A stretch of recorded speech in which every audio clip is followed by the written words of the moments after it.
Now is the inimitable Dave Pridgeon.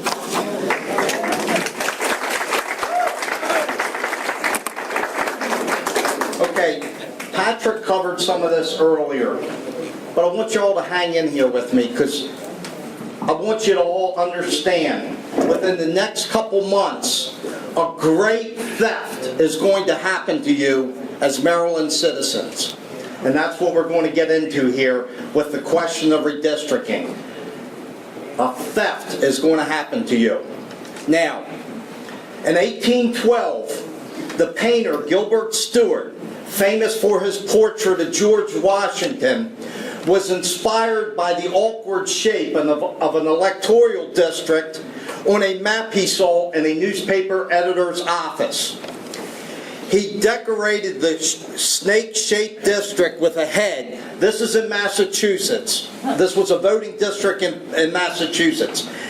He decorated the snake-shaped district with a head, a set of wings and claws, making it out to be some type of antediluvian monster. Quote, "That will do for a salamander," unquote, he said to the editor. "Gerrymander," replied the editor to Stuart. For the man responsible for the odd shape of that electoral district in eastern Massachusetts was Elbridge Gerry, governor of the state.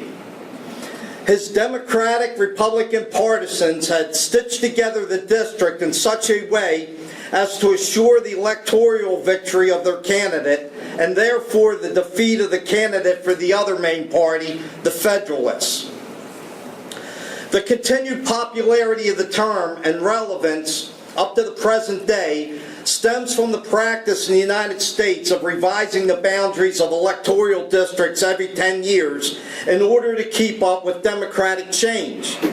This is a very wise provision, and many of those districts do in fact change, but not always with the accurate representation of the electorate in mind.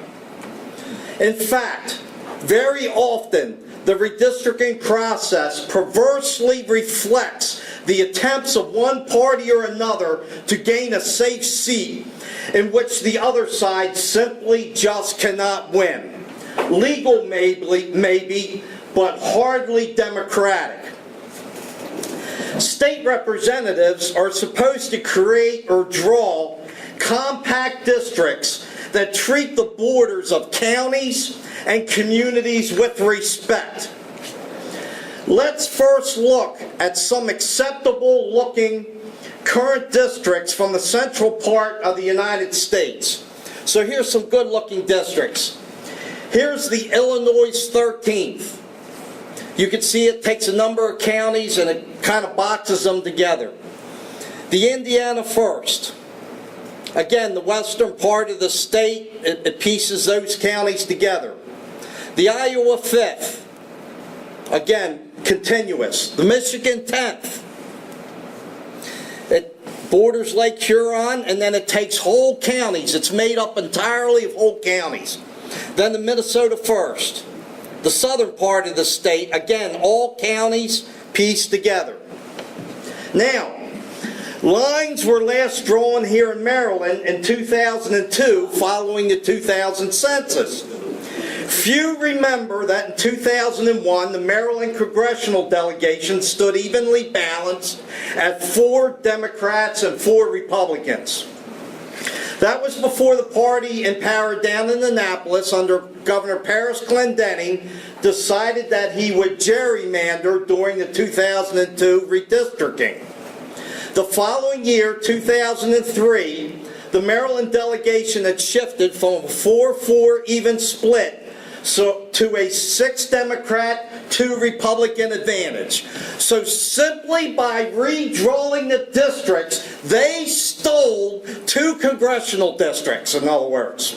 Now, concretely, you can think of gerrymandering as a system where politicians choose their voters other than the voters choosing our politicians.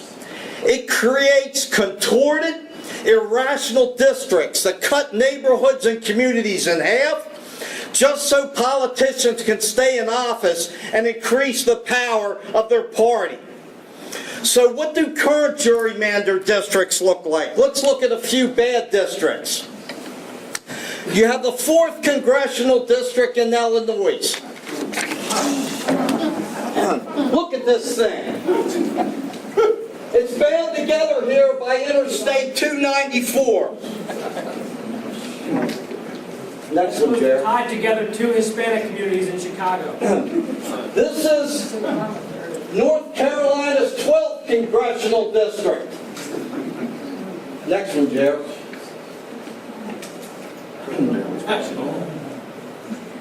Arizona's 2nd Congressional District. This part here is tied together by dried riverbeds. Maryland's 2nd Congressional District. Go ahead, Joe. Maryland's 3rd Congressional District. And finally, Maryland's 4th Congressional District. Maryland currently has what is considered 3 of the top 10 most gerrymandered districts in the United States. So, what did gerrymandering mean in Maryland in 2002? Believe it or not, I'm going to quote a July 15th, 2011 Washington Post article. Quote, rather than representing political diversity and natural community boundaries, districts were designed solely to maximize Democratic influence. Counties were sliced and diced. The boundaries of the 1st and 2nd districts were altered to pack more Republicans into the 1st and more Democrats into the 2nd. The 8th district, mostly Montgomery County, was then spread over 3 districts, with the more Republican areas shifted into the 6th district, along with Western Maryland and much of northern Baltimore and Harford counties. To offset Republican voters elsewhere in Baltimore, Harford, and Howard counties, the city of Baltimore's residents were treated as spoils to be divided among the 2nd, 3rd, and 7th districts. As a result, the unique urban interests of Democratic Baltimore City residents were diluted by the suburban demands of Baltimore, Harford, and Howard counties. Now remember, this is all the Washington Post saying this. Closer into Washington, Prince George's County was divided among the 4th, 5th, and 8th districts. Now remember, before, I'm showing you states where all the counties are in a single congressional district. The whole county's in a single congressional district. Montgomery County was spread across the 4th, 6th, and 8th congressional districts. Again, this was done to maximize the impact of these Democratic bastions. Anne Arundel, Baltimore, and Harford counties were divided in ways that defy all reason except one: diluting the GOP vote. Harford was cut into thirds and given to the 1st, 2nd, and 6th congressional districts. Baltimore County was spread across the 1st, 2nd, 3rd, and 7th congressional districts. Anne Arundel was divided among the 1st, 2nd, 3rd, and 5th congressional districts. The 2nd and, now listen to this, the 2nd and 3rd districts looked like someone spilled ink on a map of Maryland, unquote. I will repeat what the Washington Post said. The 2nd and 3rd districts look like someone spilled ink on a map of Maryland. Now, it looks like someone spilled ink because we know at one point, the map that we had up there, in order to maintain the continuity of the 3rd congressional district, the extent of the width of the district is a faculty parking lot that runs along Perry Parkway and Morgan State College. That's all the wider the congressional district is. Now, Maryland Republicans have proposed a new congressional redistricting map for Maryland. This is what it looks like. So you can see it's not that bad. Here's the first, and it comes up and includes Harford. The fifth is continuous. Third, fourth, eighth, seventh is most of Baltimore City, and the sixth. It's not a bad map overall, what the Republicans have drawn up. Now, what did the Washington Post have to say about this Republican map? Quote, it'll surprise you, only Baltimore County would occupy more than 2 districts. A badly needed Baltimore City district, a new District 7, would be created by adding a sliver of Baltimore County's population to the city's 631,000 residents. Harford would occupy 1 district. Anne Arundel would be in 2 districts instead of 4, and Montgomery and Prince George's would each be included in 2 districts, the minimum possible given their large populations. But the Republican map will be ignored, unquote. Ladies and gentlemen, let's cut to the chase here. On Saturday, August 27th, there will be a hearing on redistricting here in Harford County at Harford Community College at the Amoss Center. It starts at 11 a.m. 2 of the 5 members present of the Redistricting Commission will be Senate President Mike Miller and Speaker of the House Mike Bush.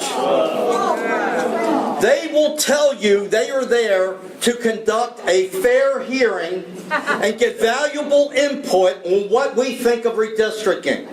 But you know what? It's all going to be a sham. This is it. Their sole purpose is to steal another congressional seat from you, the voters of Maryland. They will draw the new map to take out either Roscoe Bartlett or Andy Harris, both good congressmen who have been voting against extending the debt ceiling, voting against the Patriot Act, and voting against Obama's unconstitutional war in Libya. Now, think about this for a minute. Our founding fathers got outraged and rose up because they were incensed about the Stamp Act and about an act on tea, about a tax on tea. How the hell do you think they would have reacted if somebody was going to take the representation away? I want to ask you this.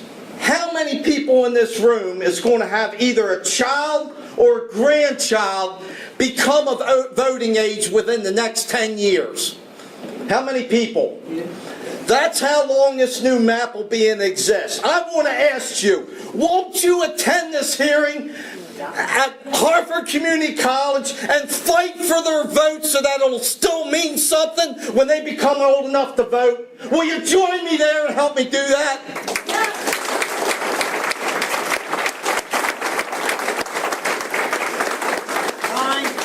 Now, we fired the first shot here in Maryland, all right? We're a lot like the founding fathers, okay? You look at Lexington and Concord, and at the time, you know, you have Minutemen, and they're going to the local market, or they're going to the local lumber yard, and they're talking about King George and how their liberties are being stamped upon, and other citizens are saying, well, you know, Dave, you're right, but, you know, you don't have a chance against Britain. It's the most powerful country in the world. We just got to take it. But you know what? Those Minutemen, they were a small percentage at that time. And you know, they answered the call at the Green at Lexington and the Bridge of Concord. And here in Maryland, we've struck our first Lexington. We did it with the toll hearings, and we did it with the petition drive, and we told Annapolis, we know you got the majority down there, and Republicans, a second party, that we don't have any power, but you know what? We're rising up, and we're not taking it anymore, and we issued that call. I'm telling you, Betty and some other people this room, I've had my crawl a long time about the tolls. And I paced for weeks ready to testify at those toll hearings. And anybody will tell you it was worth the price of admission just to hear how the hell I landed into those people down there. And I want to tell you this. This redistricting hearing is my Concord. I don't care how many people are there. I'm going to be a Minuteman, and I'm going to stand up, and I'm going to say to Mike Bush and Mike Miller, you are stealing our votes, and you can get away with it, but there will come a day that you will pay a price here in Maryland.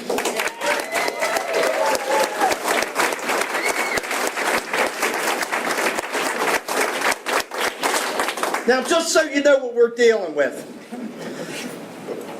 Maryland lawmakers just recently successfully petitioned to move from the southern region of the Council of State Governments to the eastern region. Mike Miller made the following statement about why they did that. Quote, "The South, which we have been part of for more than 50 years, is a fabulous region. But the politics have changed dramatically. And much of the politics are dominated by Tea Party activists," unquote. So they're clearly trying to move more towards the socialist states and away from the states where the citizens are starting to take their destiny in their own hands. And speaking at the Maryland Association of Counties in January this year, Miller was asked, what does he think of those Tea Party folks promising, quote, no new taxes of any kind, unquote. Miller stated, these people are not worth a powder to blow them up, unquote. I want you to join with me at this hearing at Harford Community College and let them know, yeah, they're going to get away with making this state a 7 Democrat, 1 Republican, because there's not a whole lot we can do about it. But they need to see a room full of people there and how angry we are, and that we're on our way, and that someday, just like those men at Lexington and Concord, they're going to win over their fellow countrymen, and they were successful. And we're going to win over our fellow Marylanders, and we're going to get this state back under control. And one day, we're going to make this a proud place to live once again. And I'm going to tell Mr. Miller this. I'm going to tell him,